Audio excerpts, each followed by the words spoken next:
I was working in Las Vegas at the time, and I have no problem talking money. So in Las Vegas, I was making $650 a week, right? The cruise ship contract was gonna have me as a soloist for one of the numbers, and they were offering me $500 a week, downgrade, right? I came to them, I said, look at my resume, look at my experience, what can you offer me? Oh, well, you've never done a cruise ship before, so we can't, we can't negotiate. Thank you so much. Not for me. 3 weeks later, a different cruise ship came and offered me contract, same amount. I said, look at my resume, look at what I've done, what can you offer me? We can offer you $750.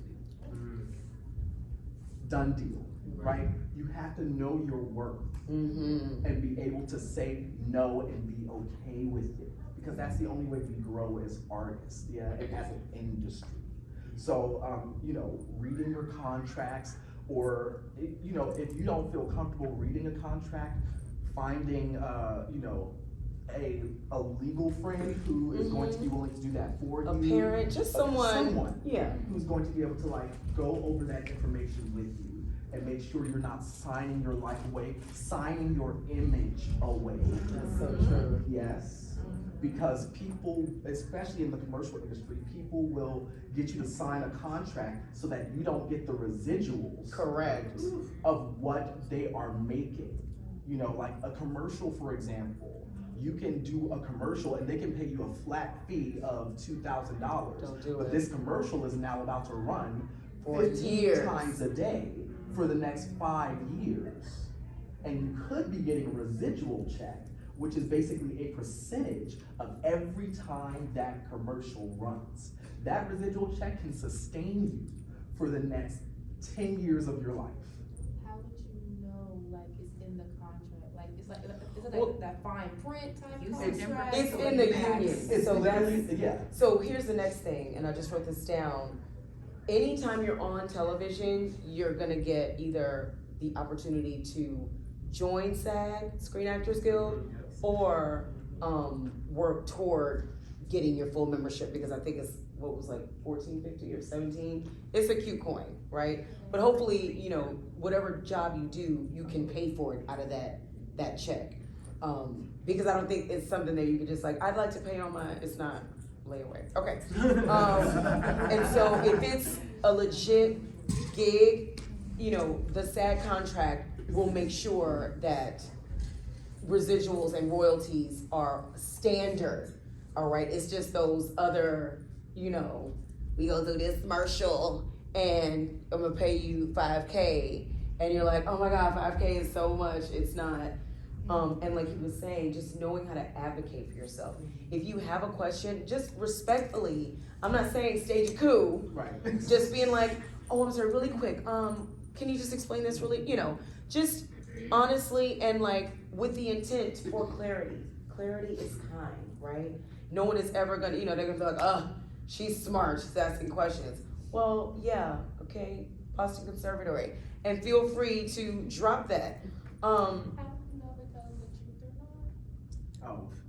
That again, these are. How do you know what? Yes. Is there not playing this if you ask them is this they already know it's way more. No, there's cues around. There's You'll cues see around. there will be a union representative.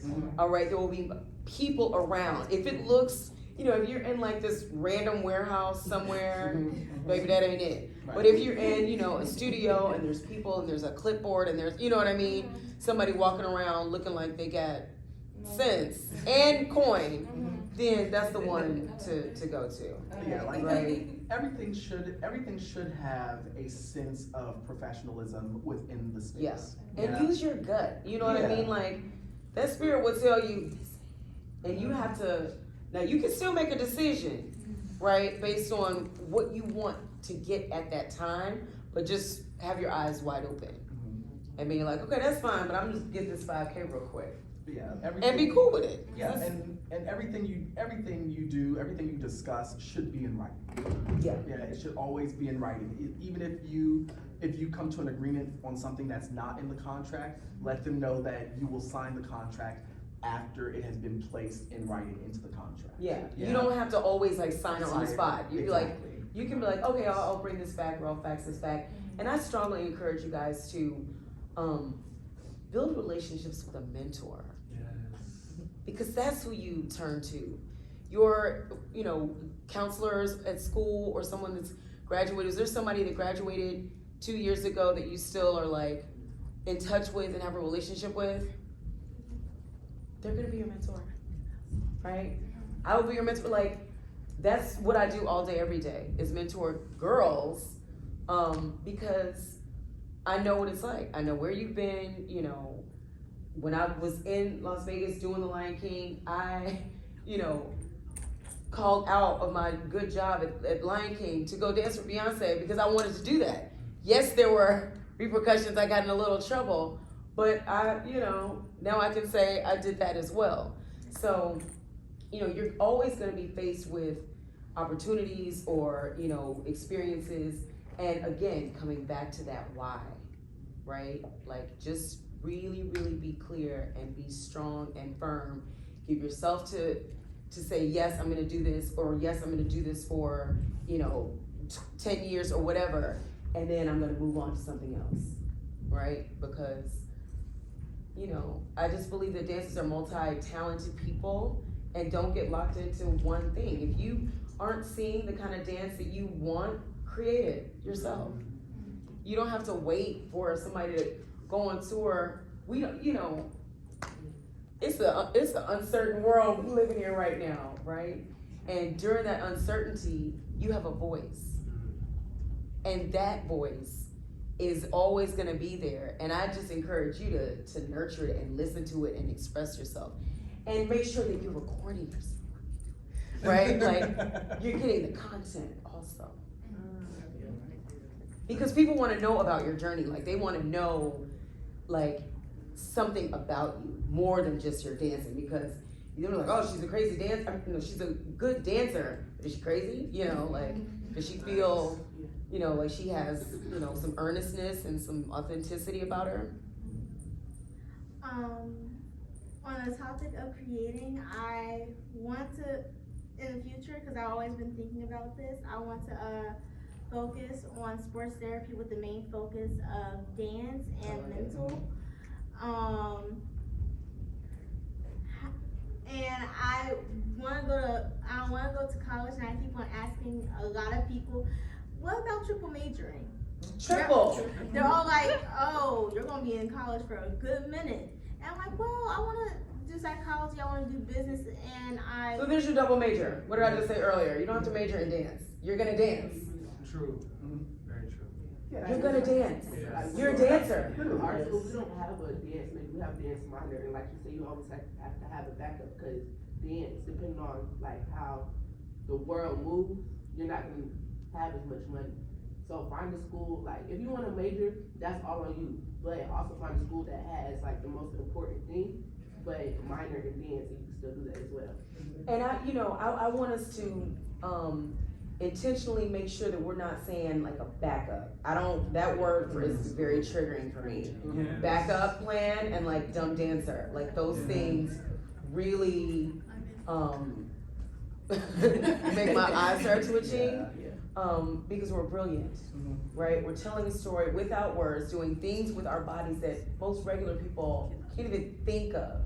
So that's already a superior level of intelligence. So I just say you're just keeping your options open. Yeah, and there's so many other skills and career paths within dance that a lot of people don't even consider. Yes. Like dance therapy is one. I have a friend who I graduated with. She has a master's in ballet performance, and she has a minor in psychology, and now she's a dance therapist. There's so many things you can do with your movement backgrounds. And you can. Dance is forever changing, and the thing about dancers is that we know there's always more to learn, right? You continue to learn even when you're working as a professional, right? Literally, I just got my master's degree in arts management. And I did it while I was on tour. That part. Dancing. With a Broadway contract. Literally. Let me tell you how I get this coin in. Okay. Sorry. Do y'all mind me saying the range for Broadway? Oh, no, yeah. $2,400 a week. That's Broadway minimum. 90,000 a year. Oh, wait, That's 6 Broadway figures. minimum. The money is growing on trees. When I lived in Vegas, and Vegas was super cheap at that Not time, being a school dancer? No, that is Broadway minimum. the minimum. Thank you, that's what I'm saying. Yes, my love. You can always get it, but you need. Okay, so yes, let's have a quick. That's why I always say that you know, I went to UArts. I loved UArts. One of the things that I loved about UArts, especially in the jazz department, is that they never minced words, and like our eyes were very open to what the different possibilities were inside of the dance world for us. A lot of universities, which, you know, this is, I never knock the university program because the training is always fantastic. You're gonna need that training, right? But what I do fault them for is they tend to demonize work that is not concert. Yeah. Yes. Okay. Yes. And Yes. that is something That. that is Yes. something that I really wish they would try and get out of their own way, Yes. right? Ugh. Because, you know, there's so much more out there for you. Mm. So concert dance world is, you know, especially in America, it's not very well funded. It's different over in Europe, Right. But in America, it's not very well funded. So Right. concert dance, you can be making anywhere from, you know, Ugh. nothing Ugh. to, you know, $500-600 a week. If you're doing ballet company, you can do anywhere from, you know, $600 a week to like $1,200-1,300 a week, Depending on the city the and city budget. and how large the budget is, right? Then we start moving into things like theme parks. Theme parks, you can make anywhere from, you know, $800 to $1,000 a week, just depending on which theme park it is Yeah. and what time of the season it is. Right. Cruise ships, same thing. Cruise ship starts around $500 a week for dancers and works and starts at $1,500 a week for singers. See? Right, so that's why it's important to make sure you're working on your voice. Yes. Because your skill sets start to play a role. You know, we get into industrial things. Those are like per gig. Yeah. You know, so it's important to know there's so much more out there than just concert dance. Yeah, go ahead. Okay, I'm gonna ask my other 2 questions at the end. Okay. Okay, going back to what you just said about you're faulting them but not faulting them, cause they're dancers like me who is like, you're trained in everything, so you know how to move your body from like the hard hitting and then know how to go back into like the soft and flowing. But you could probably have all the technique in the world and know what you're doing, but me, because I'm also tall, and then I'm not on the flexibility side, it's gonna be harder. So when you don't have commercial based like programs, it's harder. So how do you like find it yourself? That's my question. Yeah. Especially if you're more hard hitting and you know that you're more in like hip hop type of African. Yes. So what artist is tall? Megan. Megan. That's. Beyonce on a good day.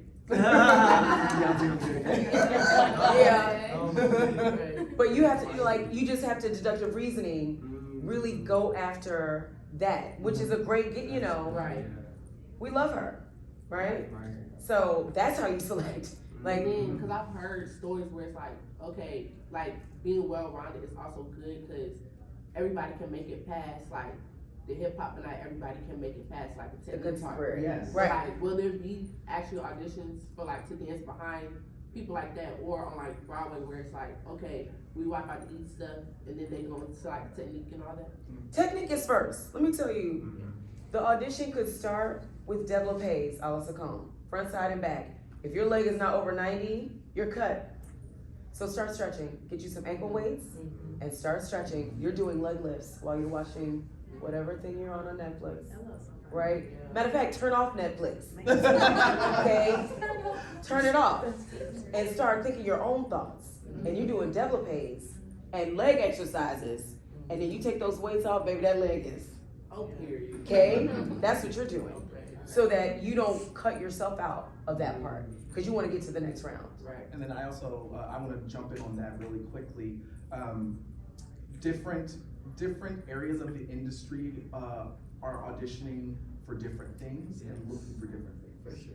Okay, so, and I will say this 100% with my full chest, on the, East Coast, they are auditioning 90% of the time, they are looking for technique and talent.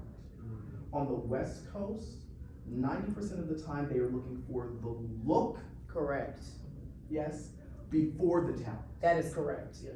okay? They need a specific look to go with what they are, the brand they are selling. And then they look at your talent to make sure that you can actually hold your own next to the artist. Yes. Or behind the artist, right? Say it again. Yeah. Say it again. Yeah, I'm like. And listen with both ears. It's so serious, like, you know. Because people Literally. move there from Ada, Oklahoma, okay, and think that they're gonna have this amazing, because they placed, I was Miss Showstopper 19, for, Yes. whatever. No one cares. Yes, like, everybody was Miss Showstopper. Yeah. You know, Everybody, what have you. right? And it literally, it's so important, that's why I keep saying branding. Yes. And knowing your look, right? Yes. You have to figure out what your look is going to be. And one of the things that's going to help with that is when you get an agency. If you decide to go that route. Right? You have to go that route. And- Don't be and- out there Yeah. with no in LA, representation. You need an agent. You have to. Yeah. They have open calls, different times of the year, Mhm. block, MSA, CTG, DDA. Go find out when they are, find out where the auditions are. Go on Actors Equity Association, go on Screen Actors Guild, so you know where the auditions are. Because if you don't even know where they are, what are we doing here? So, with companies like, since I'm based in Atlanta, so with companies like ATLA, Dance 411, Excel, do you actually have to like just walk in and just say that you want to audition, or you actually have to take classes first and then they look at you? And Take classes first. You have to take classes so these people will get to know your face. Yes. Okay. You take it, that process Yeah. can be months. Mhm. Yep. Commercial world is a network. You have to know them, you have to eye wink and all those things. So that goes back to you saying, not name dropping, but like, it's who you know, not what you know. Correct. Yeah. So like, let's just say you're taking classes from like, just name a Reed or Solo or Mhm. Jeremy Green, like you said, Mhm. or like Sherrod Tate. Yeah. What if you taking classes, but they're not always gonna remember you? So how? Aha, I was actually gonna say something about this. I'm actually going to, read you guys something just because, this happens to be pretty regularly. So one of the things that we talk about when I teach at the TAPS program is memorability and keeping your name fresh in the teacher's mind, right? And literally, after I taught a class for them, one of the students sent me an email. Good evening, Mr. Eric. I hope you had a wonderful week and an incredible start. My name is Chase, and I am part of the TAPS 10-year program. Thank you so much for an amazing class. I learned so much from you. I can't wait to implement the things I learned into my daily routine. Can't wait to work with you again. And she sent her headshot. And I know Chase is my former student. I love it. Right. Good job. Yeah. She's out here. So, and she sent me her headshot, That part. So that way she's kind of keeping herself in the top of my mind already. Yeah, because we're right? talking about her now. Right. She's not even- Yeah, and so, that's why we're always saying, like, branding is important and networking is important for the commercial world. Especially when you're out on the West Coast, it's always gonna be important for you to go and take class, especially Yes.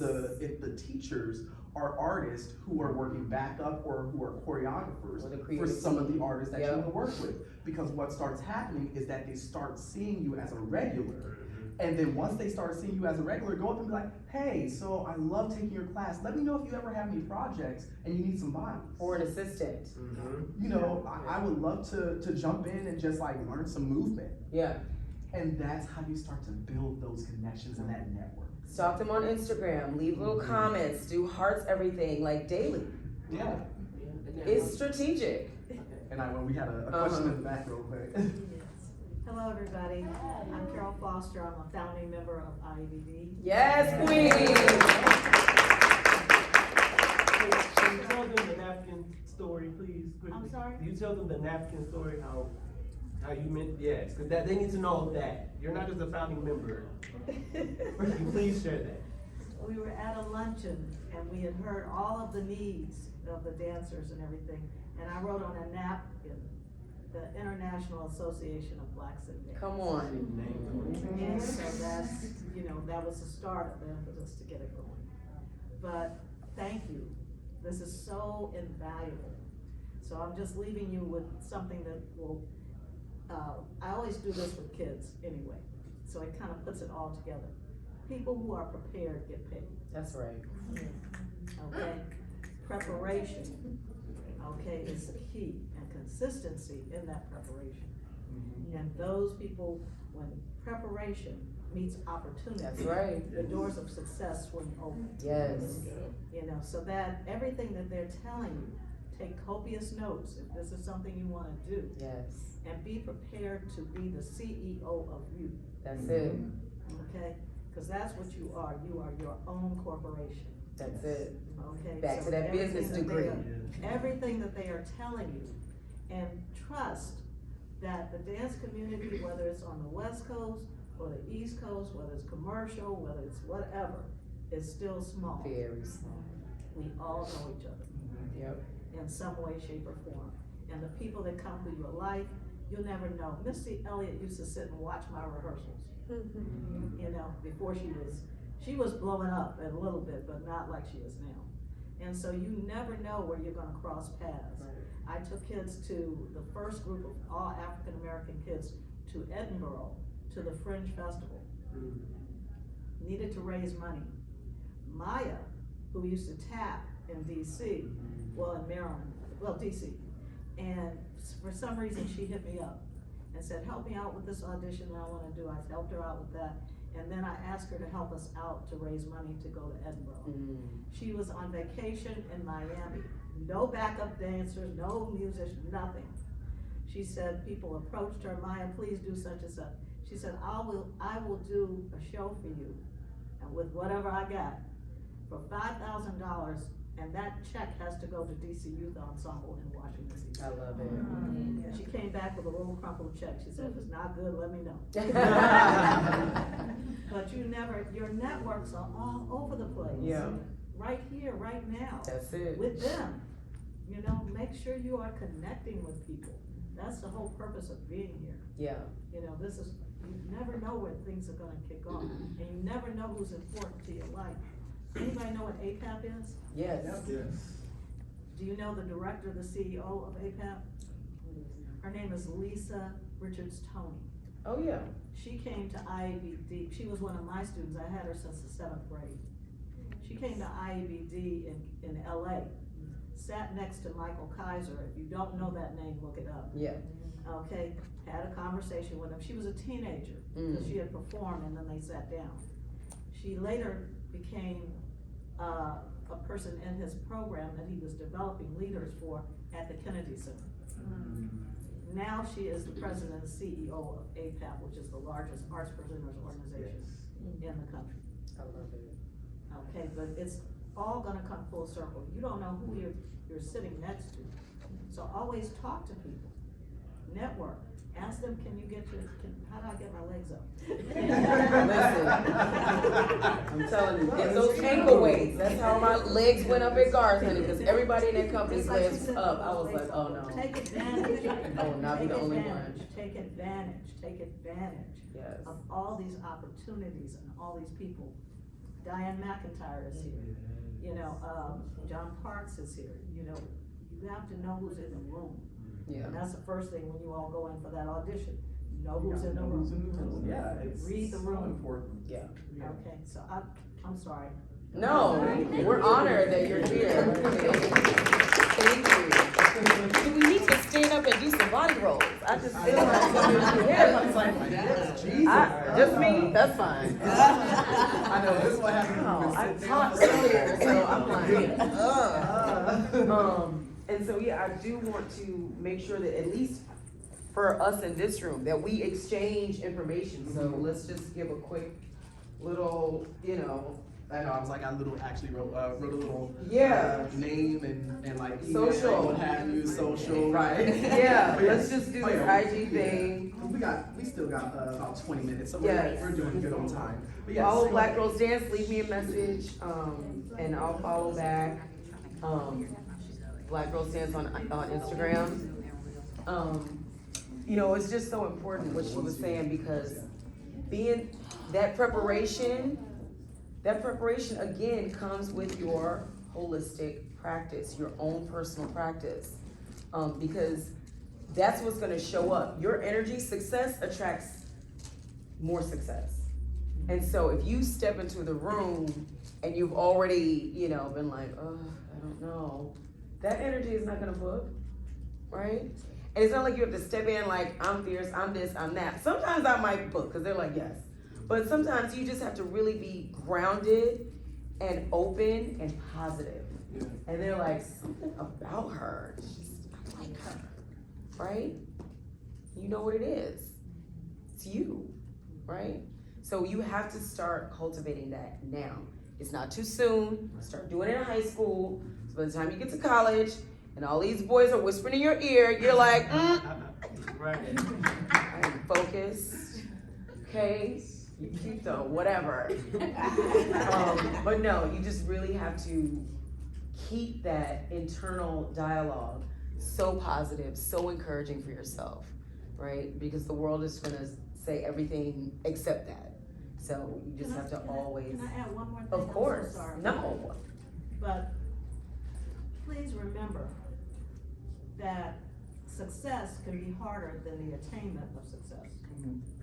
So once you get there, you know, it's work to get there. Yeah. But once you get there, how do you sustain that? That part. So you have to, that's why the preparation and the grounding that she's talking about come into play.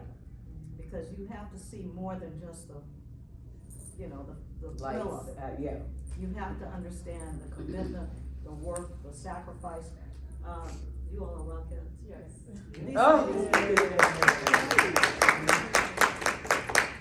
These ladies work forever. There's no Christmas holiday for them, except on that stage. So they have committed to sacrifice part of their life to do this work. So we appreciate you all for that. Yes, we love Rockets. And I also want to acknowledge Erica in the room. She is the executive director of Giordano Dance Company in Chicago. And these are also the artistic director. Oh, yes. With all these stories, I was thinking about, I don't know if you shared your Lion King, being prepared, coming back. Yes, story. I told them. Oh, you did, okay. Yes. Sorry, that's hilarious.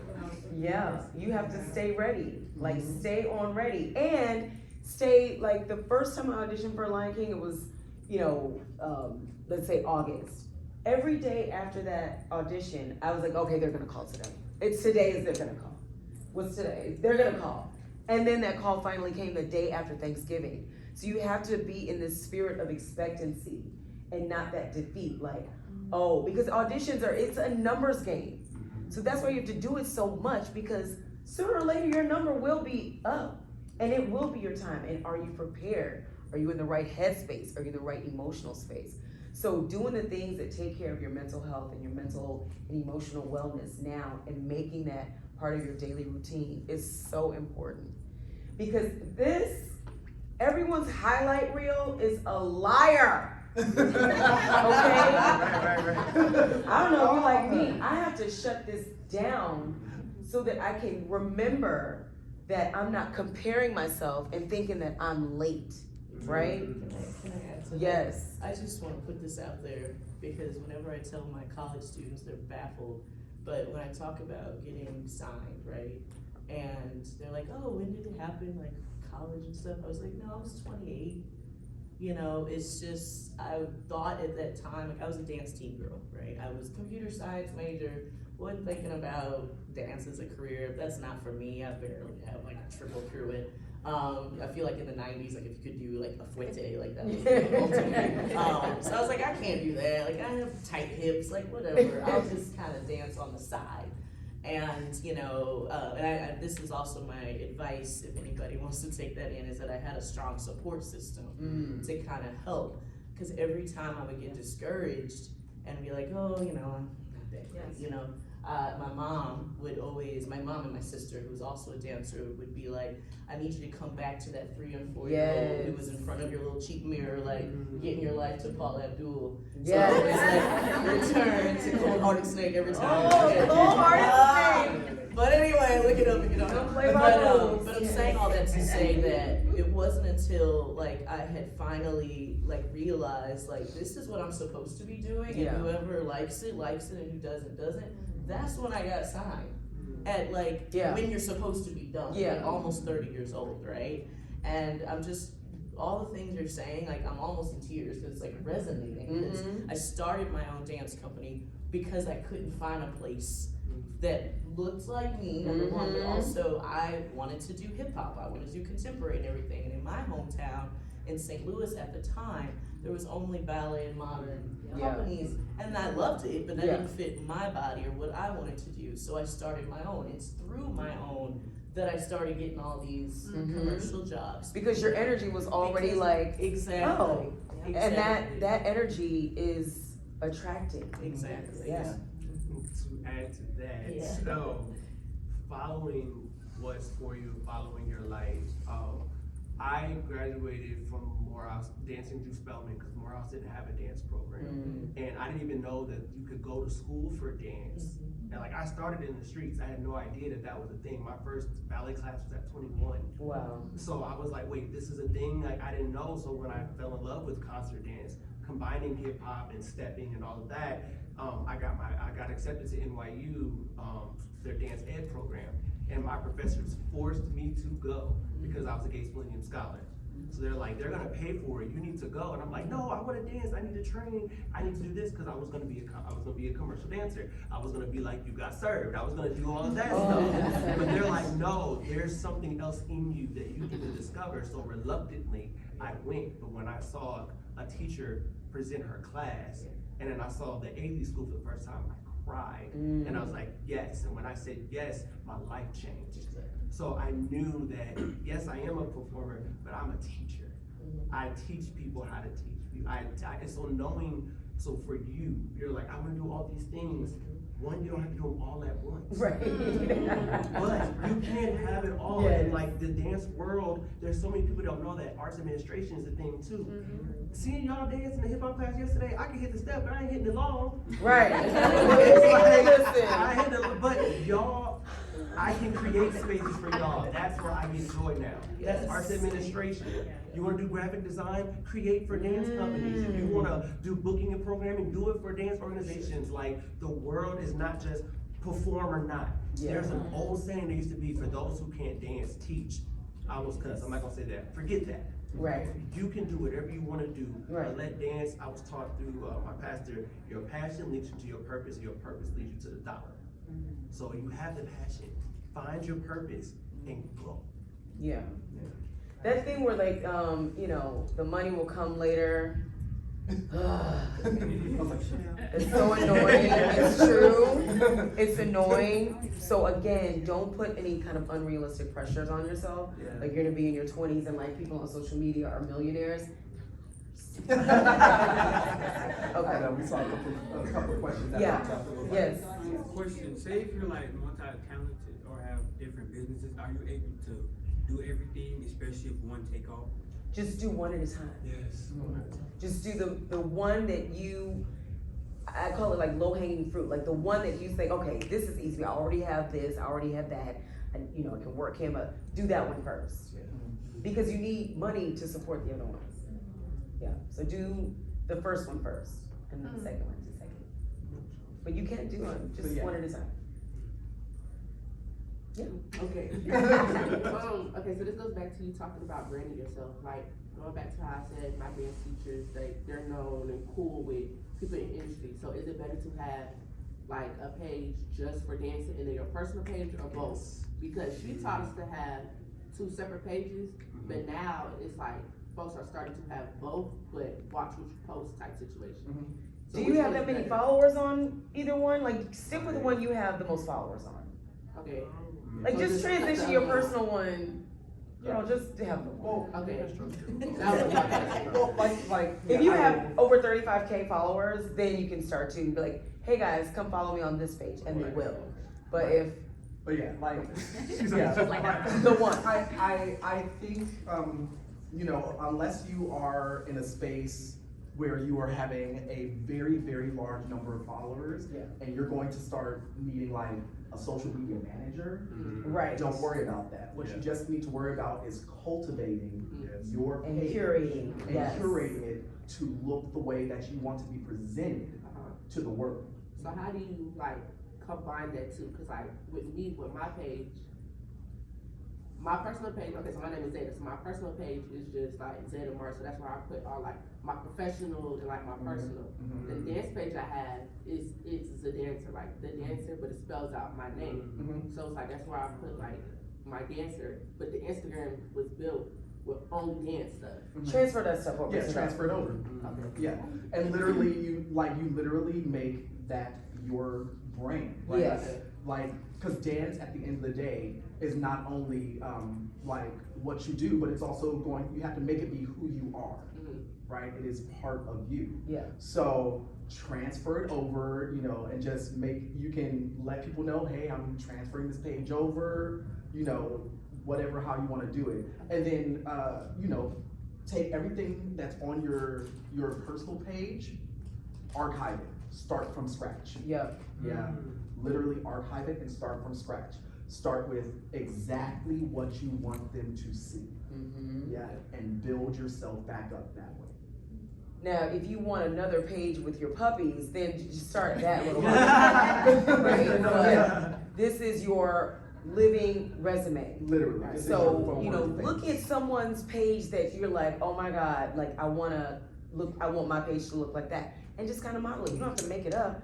Find somebody that you like and just copy it. You know, and a great example, I don't know how many of you guys would know him, but do you guys know Erin Carmen? Yes. Yeah, Sean Carmen, he was in Alvin Ailey Company for several years. He was in Lion King with me. Sean is a master of cultivating his social media space. Yes, his page is always. It's spell the Hooked page, on because I want you guys to see Hooked it. on Sean. Hooked on Sean. Yes. Let's follow him. Like it is You'll be like, always. I got 30 people. Yes. Oh, I'm already already following. Like his This page, is what, yeah. his page is always SEAN, right? Yes, Mhm. it's always like cultivated to have a certain look. Yep. He always maintains how many posts he has, you know, and he always makes sure that whatever he's posting is putting him in the best light possible and putting his students in the best light possible, because he is a teacher and he's a choreographer and he's an educator. So literally that's how he cultivates his page. Now, he does have a puppy pen, but he got 69K. Right. When you pass this 30K, then you can start integrating puppies. But the thing is that his puppy is part of his image and his experience. Right. Because he goes everywhere with his puppy. Unfortunately, Sherlock passed. So Oh. yeah, so that's why he's pinned at the top. Right. He recently passed. But you know, literally, you have to create your brand. Yes. Yeah. So I'm a presenter of modern and contemporary dance out of Cleveland. Very different realm than most of this conversation. What I'm always curious about is, I feel like for dance to be successful, we're going to have to see more merging between the commercial and the concert dance fields. Yes. That's my personal thought. So what do you wish that the concert dance and presenters like myself would know about commercial dance, or what do you think that we can learn from commercial dance that is lacking in concert dance? I would just say increase the budget for concert dancers. Okay. Yeah. That's like my final budget answer. is key. I will also say like timing, right? Because a lot of times concert dance concerts can run the gamut and be like anywhere from an hour and a half to 2.5 hours in length. Most audiences nowadays are not interested in sitting through that. They're just not, right? They are looking for anything from an hour to an hour and a half. Yes. Max. Right? Literally. Right. Unless you All are, stories can be told in 90 minutes. Unless you are a Lion King or a Hamilton or a Wicked, most people do not want to sit through crazy long things, No. right? So that is something I think that that concert dance world can really benefit from. Yeah. Is like you know, just kind of like fine tuning sometimes, and like, you know, even if it's like just a specialty concerts where we're going to do like just a taste, almost like a lecture dim, where we're going to do an evening length work, or like an evening of work, and it's going to be an hour and 10 minutes, and then you're going to do like a 15-minute Q&A afterwards with the company, and just like, and you know, introduce people to the world of concert dance and get them into that. But I think that's something that can really be learned.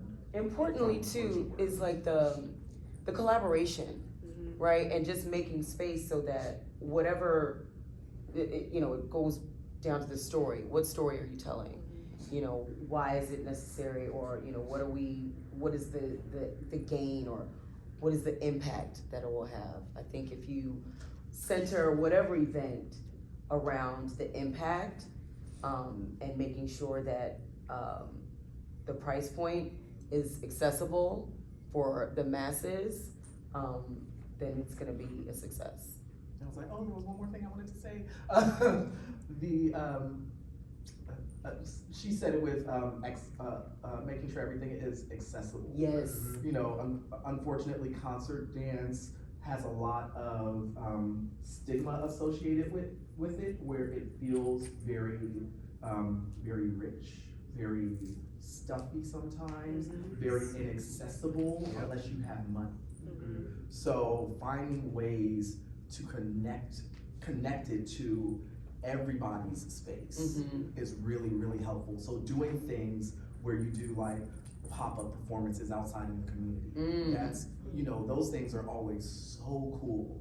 You know, when we're like, we're doing a pop-up concert in the park. Yeah. You know, we're gonna set up the stage, set up some basic lighting. Yeah. You know, free. It's on the lawn. You know, we're just gonna show you guys that concert dance is for everybody. Right. You know, you know, and yeah. So I know we only have and a then few I more know. minutes. Yeah. Boom, boom, boom. Yeah. To go back to the finance part, after Boko, I want to get my degree on accounting. And Now you're speaking. Yes. Okay. You're speaking my language. Right.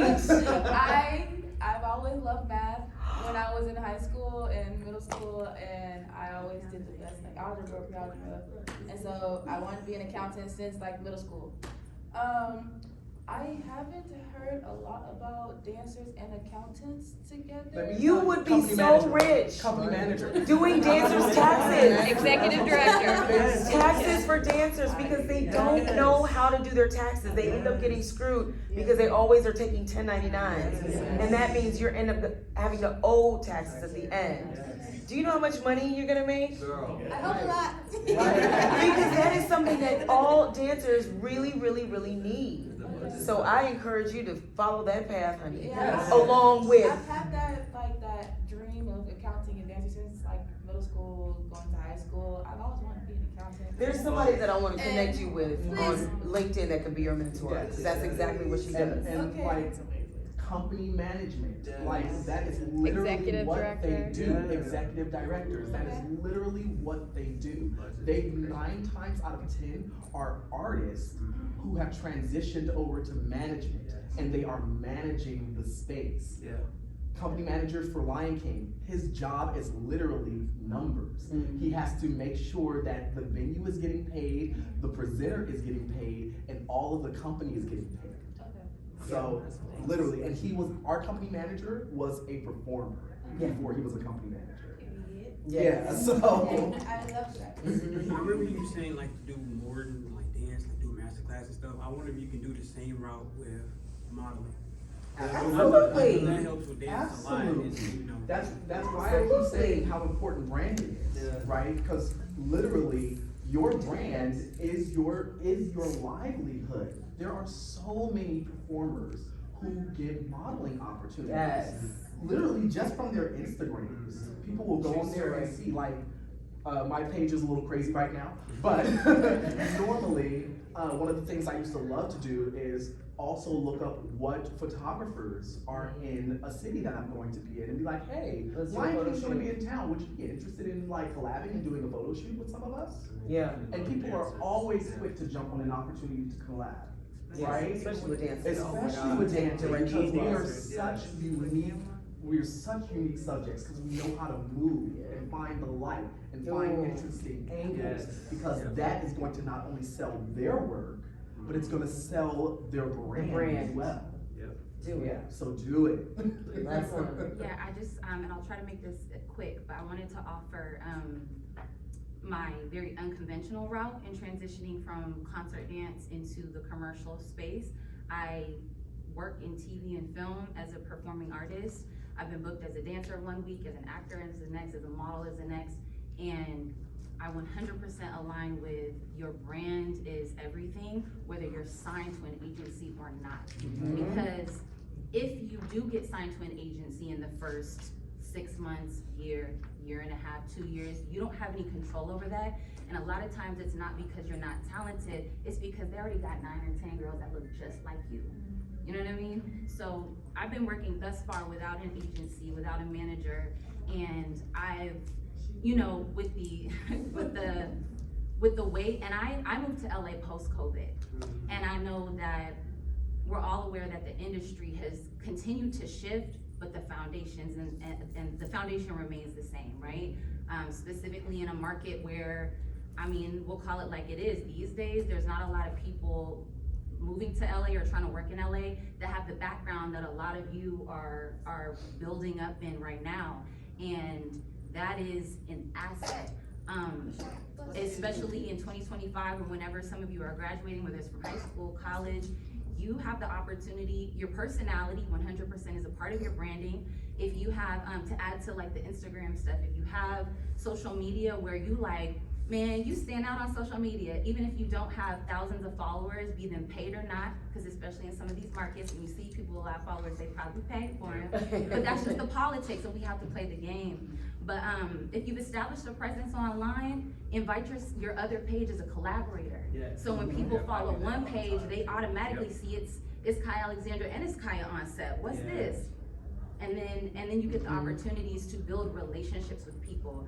I, prior to moving from Dallas to moving to LA, I had a few opportunities to work on a show that brought me out to LA, and I had the time of my life. I'm not gonna lie, I was definitely there as a fangirl, but I was trying to keep it professional. But in being in this space and trying to seize the opportunity, I got booked as a dancer, and I met so many people on set, and I was very fortunate that episode had a